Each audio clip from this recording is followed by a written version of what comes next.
Dans ces problèmes de diagonalisabilité et topologie, il faut toujours avoir deux exemples en tête, comme on l'a vu tout à l'heure. Ces deux exemples, c'est les suivants. Vous prenez ici une matrice, ça se passe même en deux, en 2-2, ça permet de comprendre les choses. Le tout, c'est de pas être en dimension. En dimension 1, on comprend rien à la diagonalisabilité parce que tout est diagonalisable. Mais regardez, ici, en dimension 2, là, vous mettez quelque chose de non nul, a priori, et là, vous avez une approche d'une matrice non diagonalisable par une suite de matrices qui sont forcément diagonalisables parce que les valeurs propres sont distinctes. Il y en a qui préfèrent mettre 1 et 1 plus 1 sur m. Bon, pourquoi 1 plutôt que 0 ? Ça, c'est l'éternelle question. Donc, on voit la densité de D. À travers ça, évidemment, après c'est plus technique, mais ce genre de technicité pour passer de là à la situation générale n'est pas pertinente à l'oral au moment des questions. Ici, vous avez cet autre exemple. Donc, vous avez 0, 0, 0, ici 1 sur m. Donc, on est où ? On est quelque part, on est dans le complémentaire des diagonalisables. Et ça tend vers quelque chose de diagonalisable. D'accord ? Et en fait, qu'est-ce que ça veut dire, ça ? Autant ça se généralise facilement en D, l'ensemble des matrices diagonalisables, et dense dans Mn de C. Et là, les diagonalisables à valeur propre distincte, dont on avait vu tout à l'heure que c'était un ouvert, c'était un ouvert de Mn de C. Eh bien, en fait, c'est l'intérieur des matrices diagonalisables.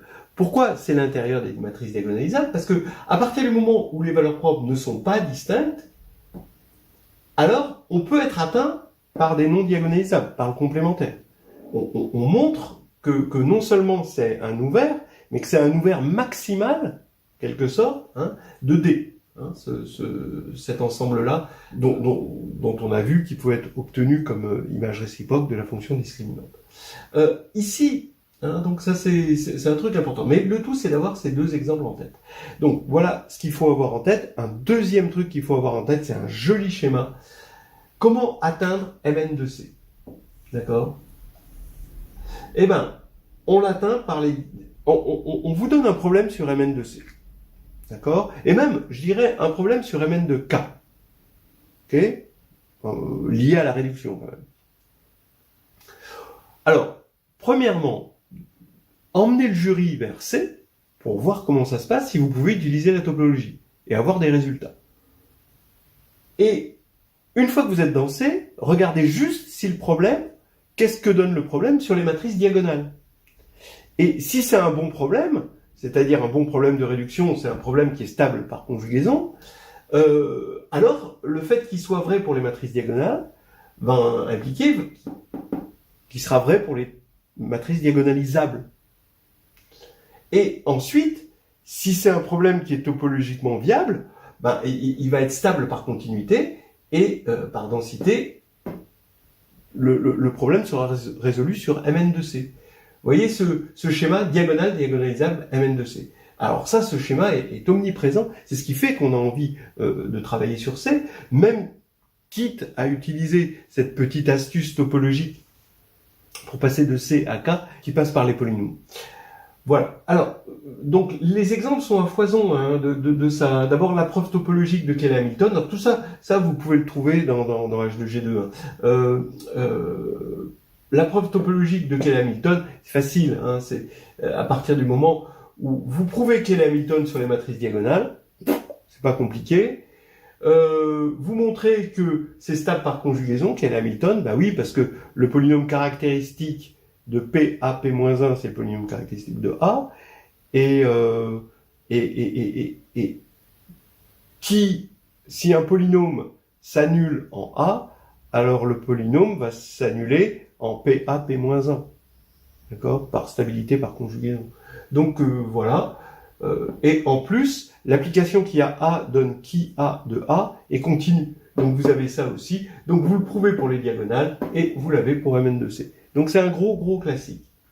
Regardez ce petit exercice que qu'un jury peut vous poser, soit X une partie fermée, stable par conjugaison, et qui contient les matrices diagonales, montrer que X c'est Mn de C. Bah oui, c'est exactement ça. Hein. En fait, ça c'est vraiment l'exercice emblématique de ce schéma-là.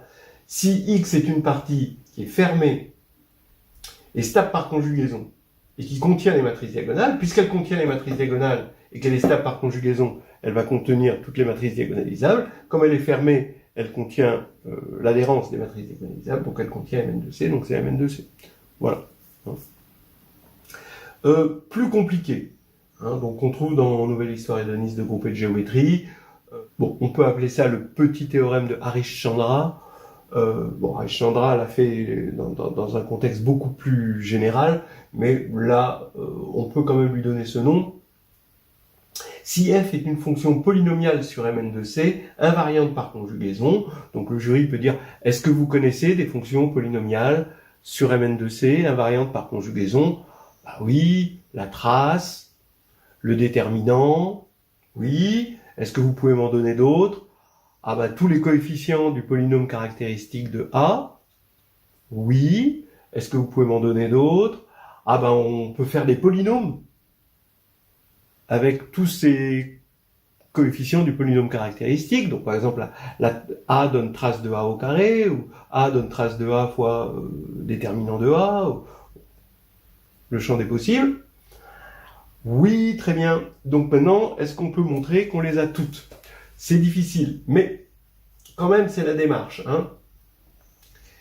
En fait, si effectivement f est une fonction polynomiale invariante par conjugaison sur Mn de C, alors f est un polynôme, donc il existe un polynôme fixé tel que f est ce polynôme en les coefficients du polynôme caractéristique. Alors comment ça se montre?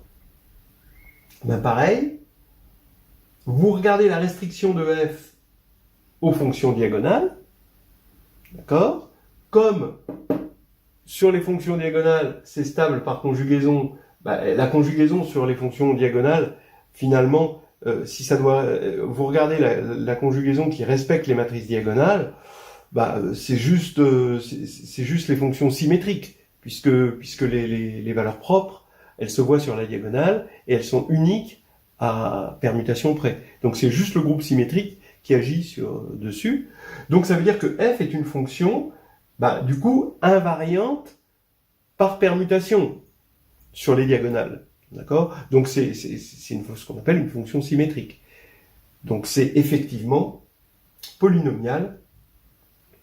On sait que les fonctions polynomiales symétriques, hein, les polynômes symétriques sont engendrés par les polynômes symétriques élémentaires et qui sont les coefficients du polynôme caractéristique. Donc ça va être vrai sur les diagonales, et après on passe par stabilité par conjugaison au diagonalisable, et comme les polynômes c'est continu, on passe à Mn de C. Voilà. Bon, c'est dans H de G2, je reconnais que c'est un peu rapide ici, mais c'est toujours ces étapes-là. Une dernière question, si on vous demande, est-ce que vous pouvez me donner une formule pour la trace de la comatrice de A? Ça c'est sympa aussi. Hein, la trace de la comatrice de A. Bon, alors, bah oui, bah ça suit toujours le même schéma, la trace de la comatrice de A. Placez-vous dans C, d'accord, où vous avez de la topologie. Regardez ce qui se passe pour les diagonales. Bah pour les diagonales, vous prenez une matrice diagonale, d'accord. Qu'est-ce que c'est que la comatrice de D? Bah, prenons une matrice diagonale inversible. Donc la comatrice de D, bah, la transposée de la comatrice de D, c'est det de D fois D-1. Donc ça va être bon, comme le déterminant c'est le produit des lambda I, et qu'on divise par qu'on divise par les lambda I ici. Donc on a le produit des lambda I pour I différent de 1, le produit des lambda I pour I différent de n. Donc ça c'est la transposée de la comatrice, mais comme elle est diagonale, c'est aussi la comatrice. Donc voilà, et maintenant il faut prendre la trace de ça. Bah, la trace de ça, vous voyez, vous faites la somme de ces produits de lambda I, et ben cette somme, si vous regardez bien, c'est un polynôme symétrique élémentaire en les lambda i. C'est même le polynôme qu'on appelle petit e indice n-1. D'accord? Voilà. Et donc, c'est moins 1 puissance n-1 fois le coefficient en x de qui a. Voilà. Donc, ça va être vrai pour les matrices diagonales.